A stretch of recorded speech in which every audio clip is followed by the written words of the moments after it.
Yavan, all that. Artha is meant. Udapani is a well of water. Sarvata, in all respect. Samputa Udake, in a great reservoir of water. Tavan, similarly, Sarvesu, in all. Vedesu, Vedic literatures. Brahmanasya, of the man who knows the Supreme Brahman. Vijayanatha, who is in complete knowledge.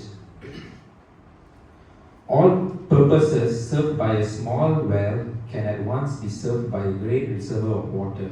Similarly, all the purposes of the Vedas can be served to one who knows the purpose behind them. Purport by Bhaktivedanta Swami Prabhupada. The rituals and sacrifice mentioned in the Karma Kanda division of the Vedic literatures are meant to encourage gradual development of self-realization. And the purpose of self-realization is clearly stated in the 15th chapter of Bhagavad Gita, 15.15. The purpose of studying the Vedas is to know Lord Krishna, the primeval cause of everything. So self-realization means understanding Krishna and one's relationship with him. The relationship of the living entities with Krishna is also mentioned in the 15th chapter of Bhagavad Gita, 15.7. The living entities are part and parcel of Krishna. Therefore, revival of Krishna consciousness by the individual living entity is the highest perfectional stage of Vedic knowledge. This is confirmed in the Srimad Bhagavatam, Canto 3, Text 33.7 as follows. Aho bhavasva pakoto gariyan yat jivagre vartate namatupyam te pustapas te tihu sasnuarya brahmanuchul namagranantiyete. O my Lord, a person who is chanting your holy name, although born of a low family like that of a Chandala, dog eater, is situated on the highest platform of self-realization. Such a person must have performed all kinds of penance and sacrifice according to the Vedic rituals and studied the Vedic literatures many times after taking his bath in all the holy places of pilgrimage. Such a person is considered to be the very best of the Aryan family. So one must be intelligent enough to understand the purpose of the Vedas without being attached to the rituals only, and must not desire to be elevated to the heavenly kingdoms for a better quality of sense cultivation. It is not possible for the common man in this age to follow all the rules and regulations of the Vedic rituals, nor it is possible to study all of the Vedantas and the Upanishads thoroughly. It requires much time, energy, knowledge and resources to execute the purposes of the Vedas. This is hardly possible in this age.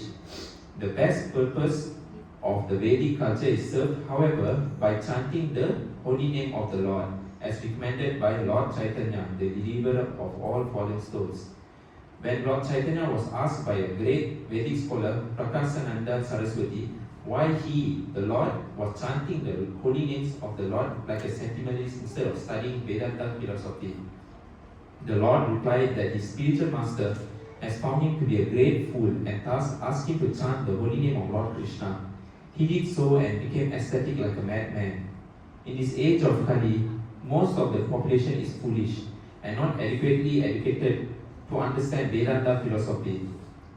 The best purpose of Vedanta philosophy is served by inoffensively chanting the holy name of the Lord. Vedanta is the last word in the Vedic wisdom, and the author and the knower of the Vedanta philosophy is Lord Krishna, and the highest Vedantist is the great soul who takes pleasure in chanting the holy name of the Lord. That is the ultimate purpose of all Vedic wisdoms, mysticisms.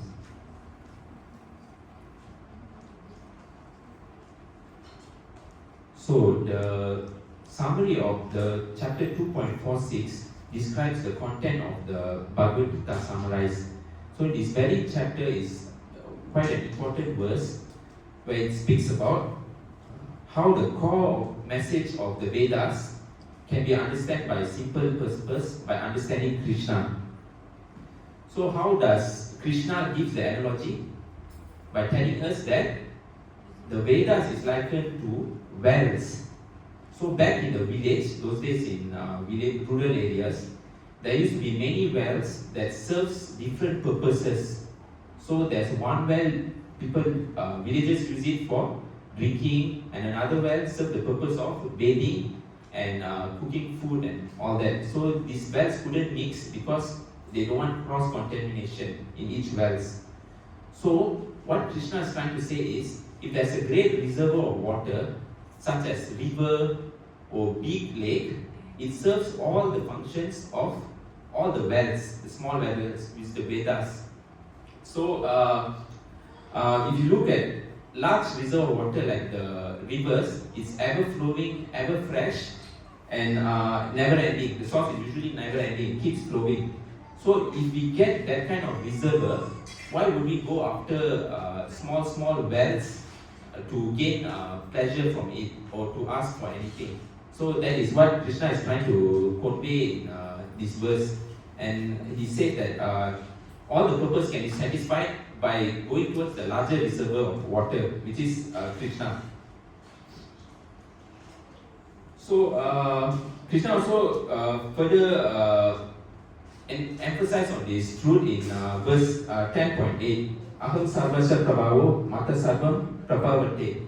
I am the source of all spiritual and material worlds. So when we know that Krishna is the source of all material and spiritual, any desires or any sense that any desires that we want to accumulate, we can easily accumulate by going towards Krishna's lotus feet. Krishna is saying that at many levels we have, this is actually a karma kanda section, which is telling us with at any level of consciousness we have. You know that there's in a yoga pyramid, there's karma kanda, and there's karma yoga, and then toply elevate, and the right at the top of the pinnacle is bhakti yoga.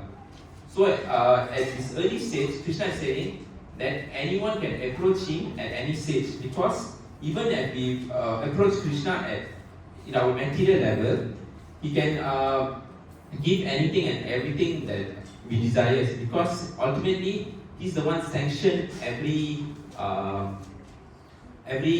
desires of the conditioned souls. So in that way, we have to understand that different people can give us different things, but ultimately everything is sanctioned by Krishna. Although we praying in doing our different Vedic rituals and cultures, ultimately we know that end of the goal, Krishna has to sanction it in order for us to get whatever we desire. So in this verse is telling, why not we go straight to the source? So that's what Krishna is trying to convey.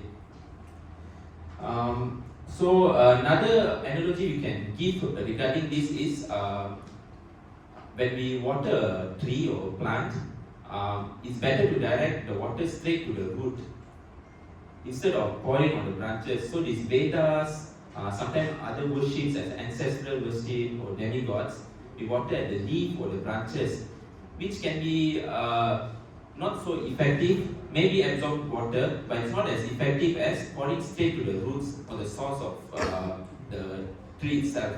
So from there we get nourishment. So it's likened to that. So that's the purpose of Vedas. So in this current world, everyone has different opinions and opinions about Vedas, telling that Vedas is meant for science, Vedas is meant for ritualistic activities, Vedas is just to get to approach a particular demigod. So all this is just rituals catered to different stages of human being and conditioned souls. So since Krishna is the reservoir of all pleasures, whatever we desire, Krishna gives us a path towards it. So like some people wants to get riches or wants to get material benefit or health, okay, you can approach a demigod in a certain way, and if he gives that kind of benediction after getting sanctioned by Krishna. So in that way, Krishna pleases everyone, and ultimately the main benefit is by one, person approaches this person, they started to gain more trust towards the Vedas, and eventually in the end goal, they will come to the stage of bhakti as well.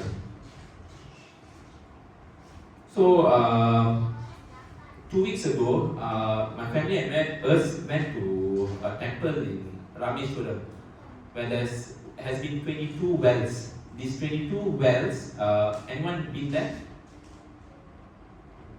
No. Okay. So these 22 wells is actually made during Treta Yuga itself by Lord Ram. After defeating Ravana's army, Lord Ram and his armies of Vanaras came to this Rameshwaram temple, this area in Rameshwaram, where he constructed 22 wells with his 22 arrows. Each well serves a different purpose. So there's one well, example, Mahalakshmi Tirtha is for material benefit. And like that, there's 22 wells, and some for health benefit, some is to gain moksha, some is to get rid of fear, and like this, there's 22 tirthas or wells. So the process is for us to go to each well and bathe in each well. So when I read this verse, it reminded me of that particular place. So I was thinking to myself, since Sri Ram itself is the one who's created that well, why not we approach, the concept is to get rid of this Veda, this wells is akin to the Vedas.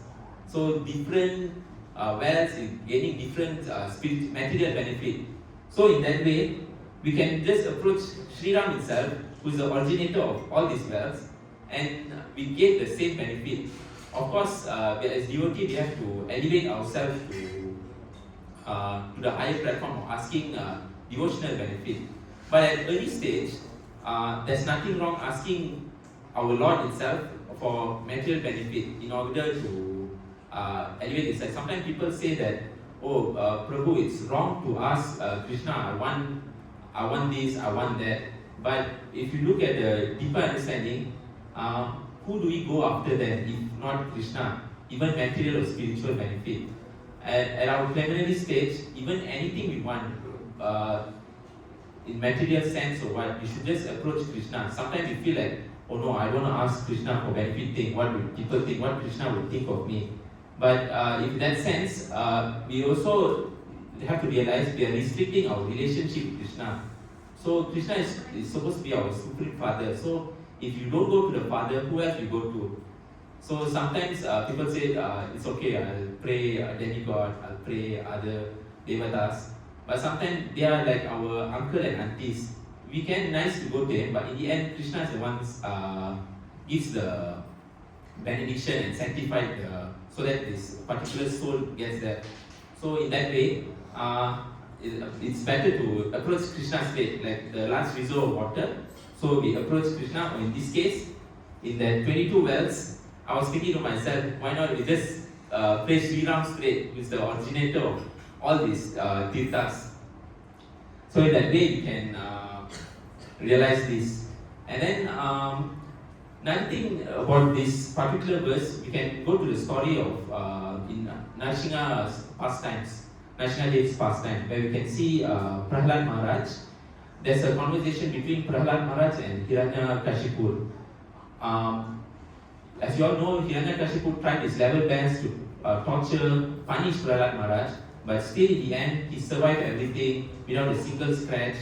And after that, Hiranyakashipu asked Prahlad Maharaj, where are you getting all this strength? I tried everything. I tried burning, boiling him, throwing down the kill. Mad elephant tried to stampede him, give poison, but each time you survive. Where are you getting all this strength? How are you so powerful? And you are just a 5-year-old boy. And Prahlad Maharaj replied that the source of my strength is the source of your strength. So telling that Hiranyakashipu also getting the same strength from the same source, which is Krishna. So Hiranyakashipu used to be very strong. It seems that if he shakes his eyebrow, he would tremble demigods, and he would another eyebrow he shakes, it can cause the demigods or woman or wife to miscarry. That's how powerful Hiranyakashipu is. So when Prahlad replied this, Hiranyakashipu was surprised, and this was due to arrogance. Sometimes we cannot accept that our own strength, sometimes we feel like we have this Hiranyakashipu mentality that we think that we are doing things because it's our own strength. We're getting this position, we're getting this money, we're getting this wealth. It's because of our own strength. But we have to realize that our strength comes from Krishna. If He sanctifies it, only then we will receive whatever we are meant to get. So in that way, we shouldn't be anxious to get anything or everything we want, because in the end that we have to realize that we getting everything that we get, in Malay they call rezeki, is based on what Krishna desires to give us.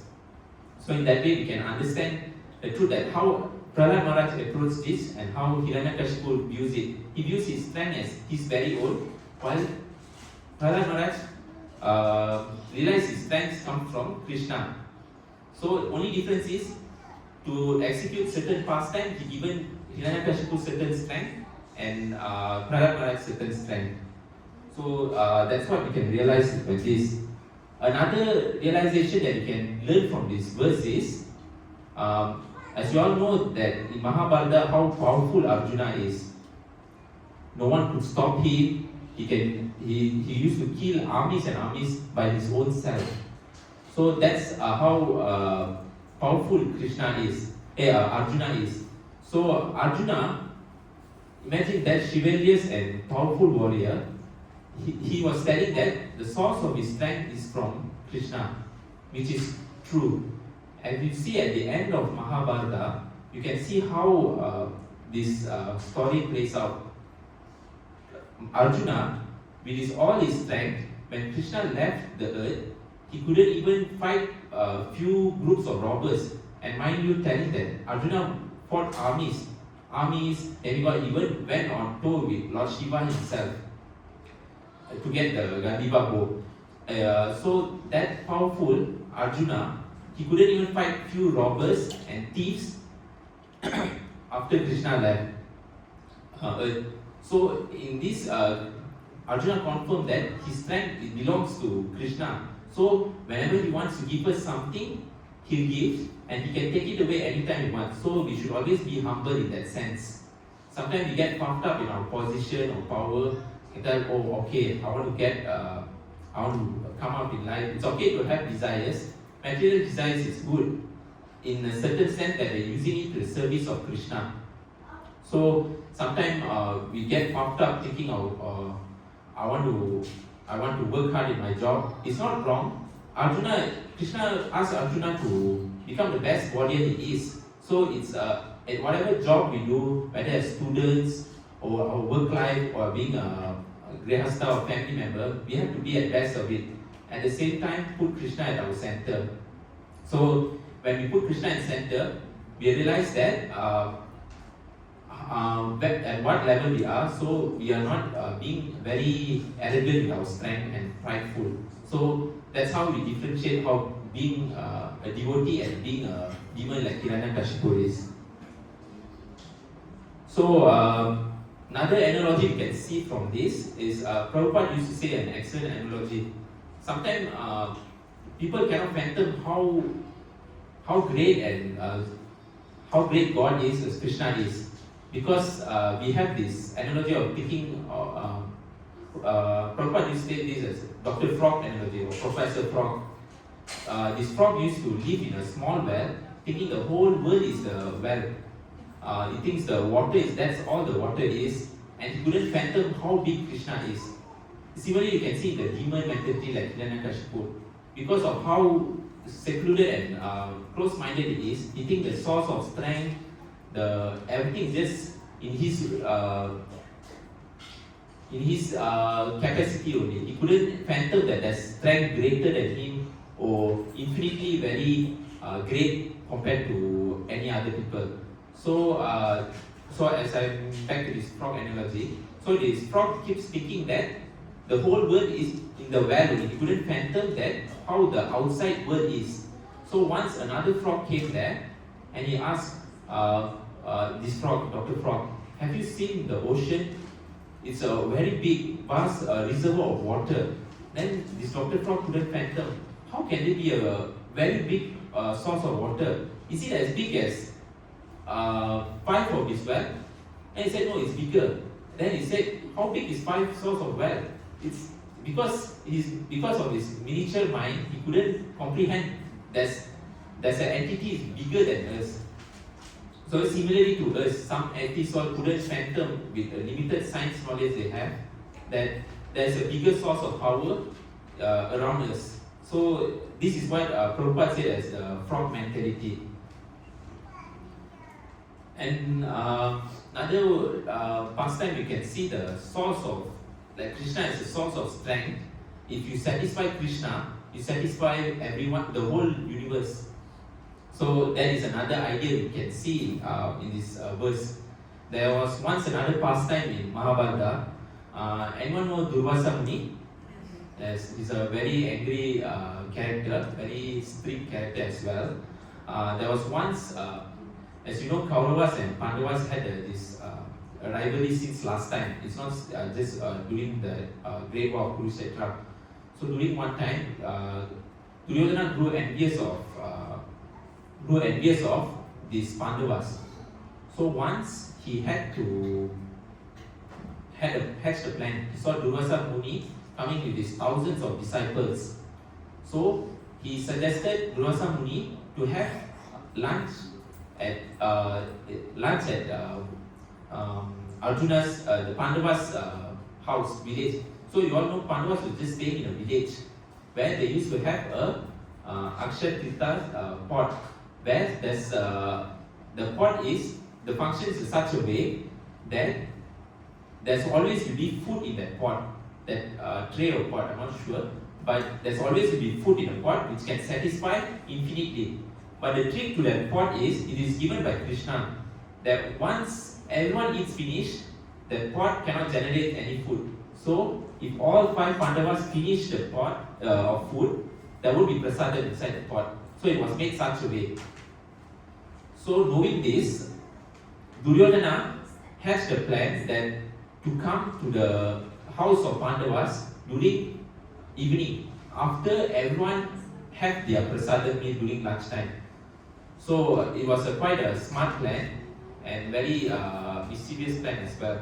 So when they come there, during that time, Arjuna, Yudhishthira, and also Draupadi grew scared because you all know Durvasa Muni is a very strict sage. He would curse people. He has many history of cursing devotees and demons alike. So he's that kind of character, and he's a very powerful rishi as well. So during this time, Yudhishthira and Draupadi hatched a plan. They said, it's okay, you all go take your bath first, just to buy time. You go have your bath first. After you have bath, then you come and have prasadam. So Durvasa Muni agreed. So they went to have a bath at the nearby river. So during that time, Yudhishthira is just buying time. So they didn't have any particular way how to counter this. So what do devotees do when they are in trouble? So that's what happens. So Draupadi asked Krishna for help. So during that time, Krishna, so imagine that time they have no food. Krishna, instead of helping, he asked that, can you give me one food also? I'm also hungry. So what would you do then? So imagine Draupadi's predicament. Sometimes in life also we see that way. You're already in trouble, then Krishna gives us more trouble. Sometimes you don't know that's a blessing in disguise. So during that incident, Krishna said, it's okay, you check the tray. There will be some morsel of rice, that means a small piece of rice or prasadam. So Krishna found that one thing and he said, give me this one enough. So he put that in his mouth. When he put that, he was satisfied. So Krishna is known as Jagannath. He is the Lord of the whole universe. When the Lord himself is satisfied, the whole universe is satisfied. So when he eats, suddenly all the Durvasa Muni and the disciples, they also felt very full and contented. They couldn't eat. Suddenly they feel their stomach was very full and bloated. So during that time,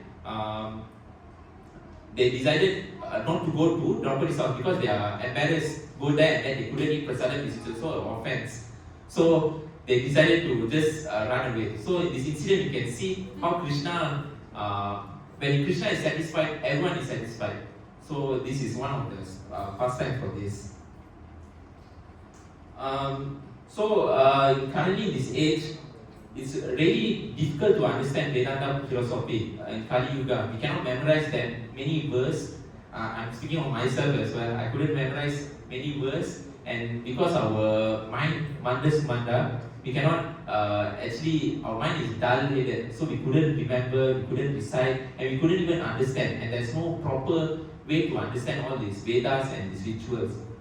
So in this Kali Yuga, Lord Chaitanya Mahaprabhu recommended that the best way to satisfy and complete this ritual is by chanting of the holy name.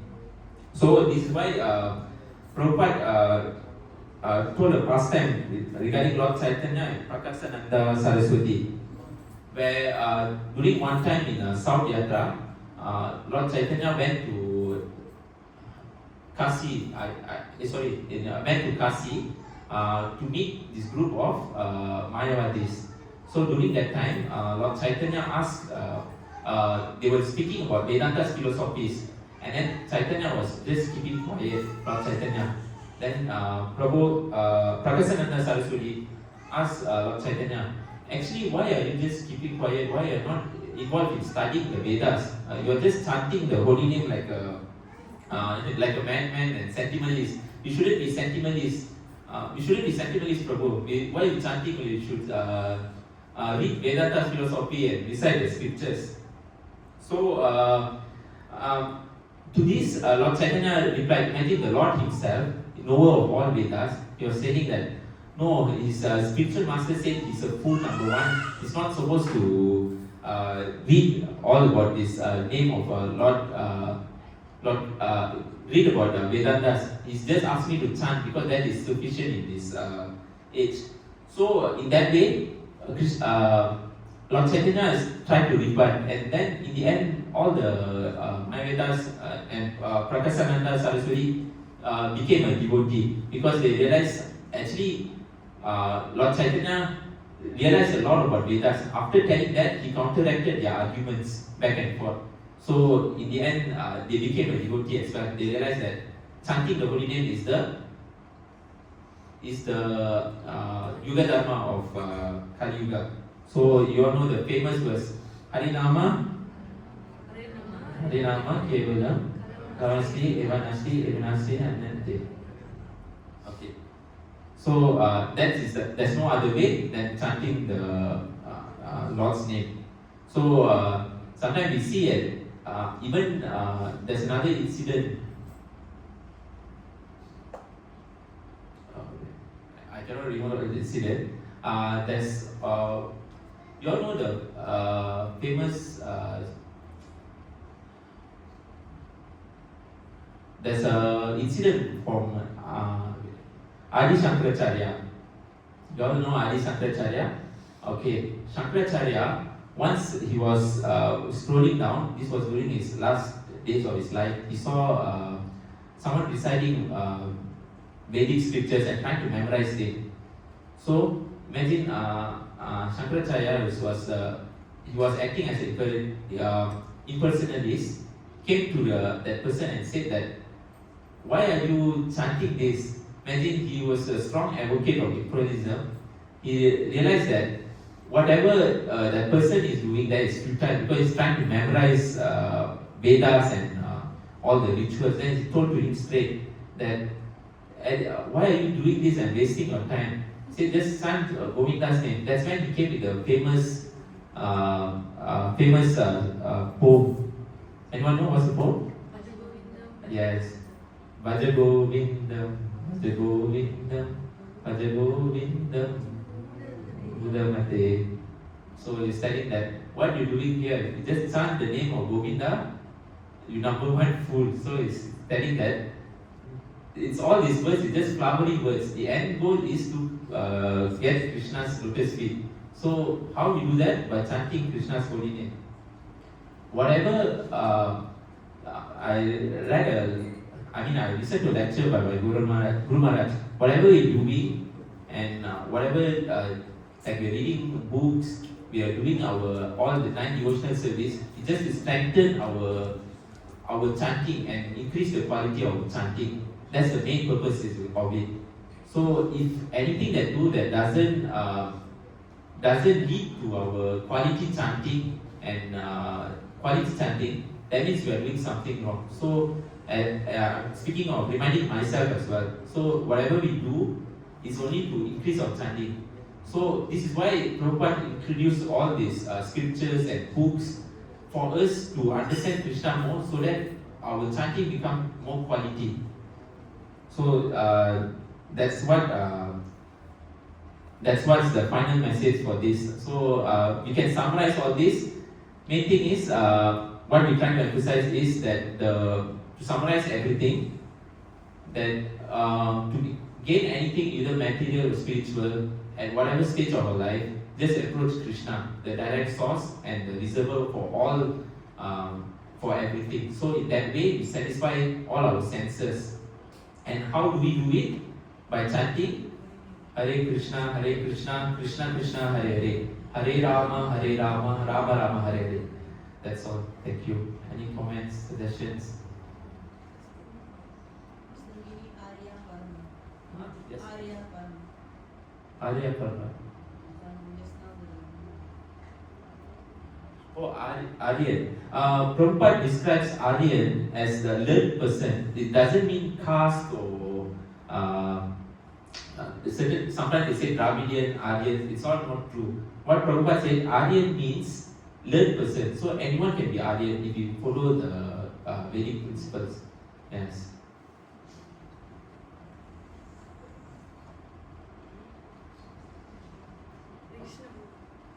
What did you?